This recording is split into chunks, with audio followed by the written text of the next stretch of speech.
देखिए, आज हम आपको ये बता रहे हैं कि ग्रहों की विशेष दृष्टियां क्यों होती हैं और ग्रहों की विशेष दृष्टियों का आपके जीवन पर कैसा प्रभाव पड़ता है।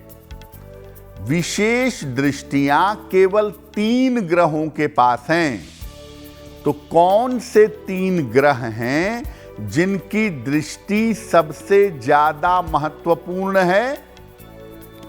देखिए, हर ग्रह के पास एक ही दृष्टि होती है, केवल 7वीं दृष्टि। पश्यन्ति सप्तम सर्वे। हर ग्रह के पास 7वीं दृष्टि होती है, लेकिन बृहस्पति, मंगल और शनि के पास अन्य दृष्टियां भी होती हैं। बृहस्पति के पास 7वीं तो होती ही है, 5वीं और 9वीं दृष्टि भी होती है।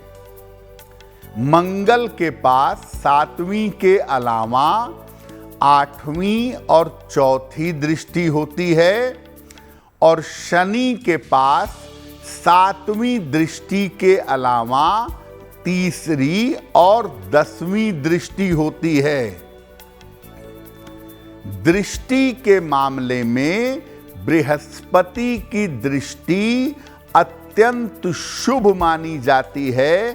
सारे ग्रहों की दृष्टियों में बृहस्पति की दृष्टि सबसे ज्यादा शुभ है। शनि और मंगल की दृष्टि सामान्यतः बहुत शुभ नहीं होती।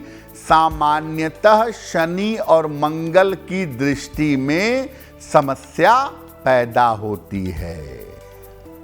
देखिए, आपको पहले ही बताया कि सारे ग्रहों में सबसे ज्यादा शुभ दृष्टि, शुभ प्रभाव बृहस्पति का माना जाता है और बृहस्पति की दृष्टि यानी गुरु की दृष्टि बहुत पवित्र होती है। क्या प्रभाव होता है जब बृहस्पति की दृष्टि अलग अलग ग्रहों पर पड़ती है? सूर्य पर अगर दृष्टि है तो व्यक्ति अत्यंत सम्मानित होता है, उसके अंदर राज लक्षण आ जाते हैं, राज्य करने का गुण उसको मिल जाता है। चंद्र पर गुरु की दृष्टि है तो व्यक्ति राज्य सुख वाला होता है और बहुत ज्यादा सात्विक होता है। मंगल पर जब बृहस्पति की दृष्टि होती है तो व्यक्ति अत्यंत पराक्रमी होता है। हालांकि अगर गुरु मंगल एक दूसरे को देखने लगे तो ये वैवाहिक उन्माद भी पैदा कर देता है। बुध पर अगर बृहस्पति की दृष्टि है तो व्यक्ति अत्यंत ज्ञानी और अत्यंत बुद्धिमान होता है। शुक्र पर अगर बृहस्पति की दृष्टि है तो जीवन में वैभव मिलता है, पारिवारिक सुख मिलता है। शनि पर अगर बृहस्पति की दृष्टि है तो व्यक्ति न्याय के क्षेत्र में सफलता पाता है और शनि पर गुरु की दृष्टि होने से शनि के अशुभ प्रभाव समाप्त हो जाते हैं। राहु और केतु पर अगर शनि की दृष्टि हो, राहु और केतु पर अगर गुरु की दृष्टि हो तो इनका बुरा प्रभाव समाप्त हो जाता है। बृहस्पति अगर किसी अशुभ ग्रह को देख ले, किसी अशुभ प्रभाव को देख ले तो निश्चित रूप से उसकी अशुभता, उसकी बुराई नष्ट हो जाती है। अगर कुंडली में राहु नकारात्मक है और गुरु उसको देख लेता है या केतु नकारात्मक है और गुरु उसको देख लेता है तो उनकी जो नकारात्मकता है, उनकी जो निगेटिविटी है, ये दूर हो जाती है। जैसे मंगल विस्फोटक ग्रह है, उपद्रवी प्लेनेट है, वैसे ही मंगल की दृष्टि भी सामान्यतः विस्फोटक होती है, उपद्रवी होती है। अगर सूर्य पर मंगल की दृष्टि पड़े तो व्यक्ति के अंदर अहंकार डेवलप होता है और अग्नि से संकट पैदा होता है। चंद्र पर अगर मंगल की दृष्टि है तो धन लाभ के योग तो बनते हैं, लेकिन ऐसी स्थिति में आदमी किसी भी तरीके से धन कमाना चाहता है। बुध पर अगर मंगल की दृष्टि है तो त्वचा के रोग होते हैं और आदमी मूर्खतापूर्ण हरकतें करता है, मूर्खता भी जीवन में आती है। बृहस्पति पर अगर मंगल की दृष्टि है तो व्यक्ति तपस्वी, तेजस्वी और विद्वान होता है। लेकिन जैसा आपको पहले बताया कि अगर मंगल और गुरु एक दूसरे को देखने लगें तो वैवाहिक उन्माद पैदा होता है। शुक्र पर अगर मंगल की दृष्टि है तो ये चरित्र दोष पैदा करती है। शनि पर अगर मंगल की दृष्टि है तो दुर्घटना के, विस्फोट के और सर्जरी के योग बनते हैं। राहु और केतु पर अगर मंगल की दृष्टि आ गई तो आकस्मिक दुर्घटनाओं के योग बन जाते हैं। मंगल की दृष्टि सबसे ज्यादा नकारात्मक होती है वैवाहिक मामलों में।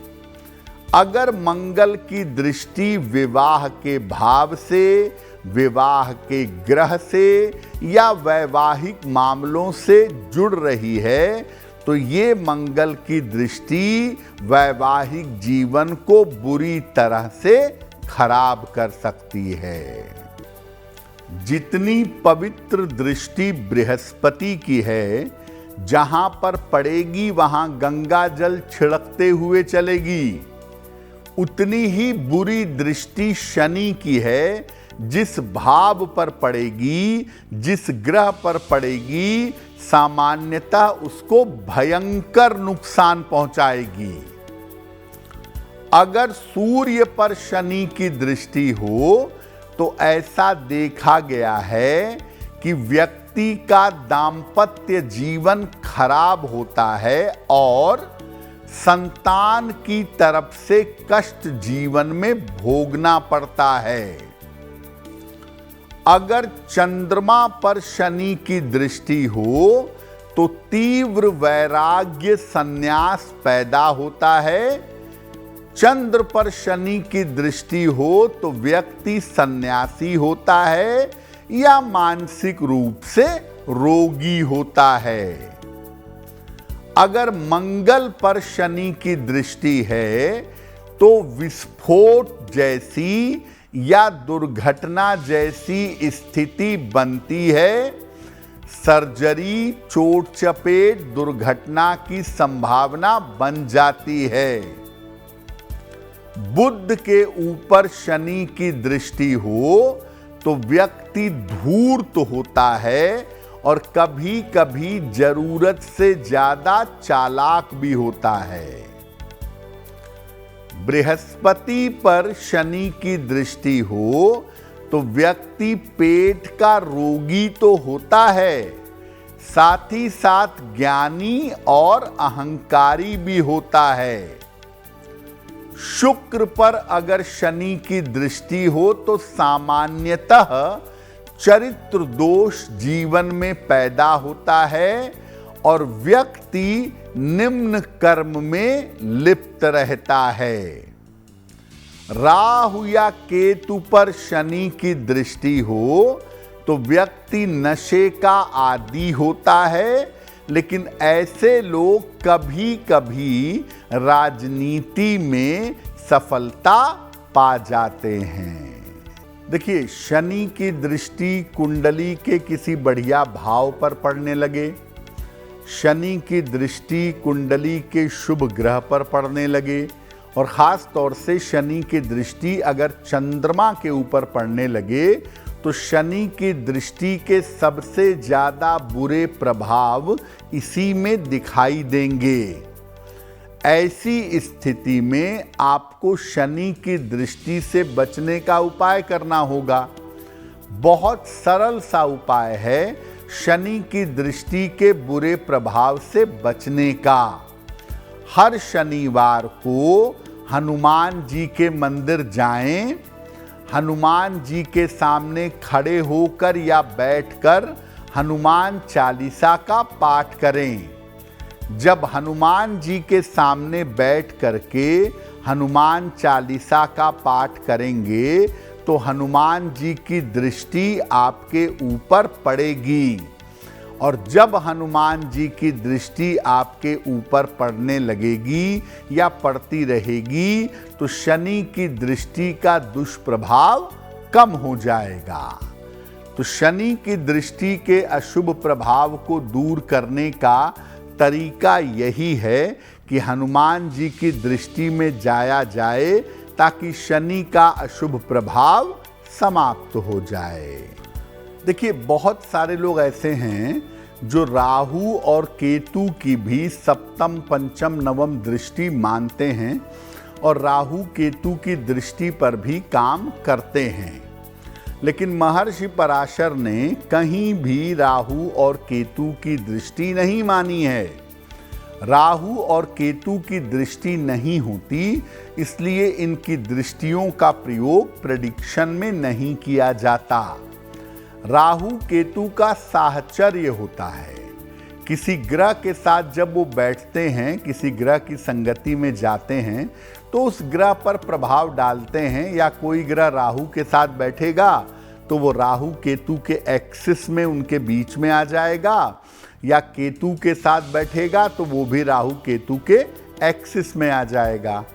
तो मुख्यतः राहु केतु की दृष्टि नहीं होती, इनका साहचर्य होता है, या कुछ स्थितियों में राहु या केतु की जो डिग्री है उसके बराबर की डिग्री पर अगर कोई ग्रह आता है कुंडली में कहीं भी तो उसके ऊपर राहु या केतु का प्रभाव पड़ जाता है। तो मुख्य बात यही है, देखिए, कि राहु केतु की कोई दृष्टि होती ही नहीं। क्या विशेष दृष्टि, क्या सामान्य दृष्टि, किसी भी प्रकार की दृष्टि राहु केतु की नहीं होती है। और इसीलिए जब आप कुंडली एनालिसिस करते हैं या करवाते हैं तो राहु केतु का कंजंक्शन देखें, किस ग्रह के साथ कंजंक्शन उनका बना हुआ है और किस पोजीशन में कुंडली में बैठे हुए हैं वो देखना ज़्यादा ज़रूरी है। राहु और केतु की दृष्टि को मानकर भविष्यवाणियाँ नहीं की जा सकती।